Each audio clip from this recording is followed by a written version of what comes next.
यार गोवा बीच में कहा ये है बागा बीच के ठीक ऑपोजिट में। ये कितना है इसका?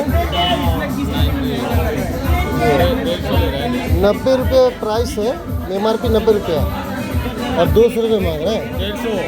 150। देखो ये यार, ये रियल बाप रे, कैसे कितना कमाते हैं यार। ये तो पूरा बहुत ज़्यादा प्राइस ले रहे हैं बाप रे। मानना पड़ेगा यार, बाहर से ले आना था ना। कोई बात नहीं, फिलहाल चोरी है यार। चलो फिर भी दोस्तों एंजॉय कर रहे हैं, लेते हैं, लंबा सफ़र है।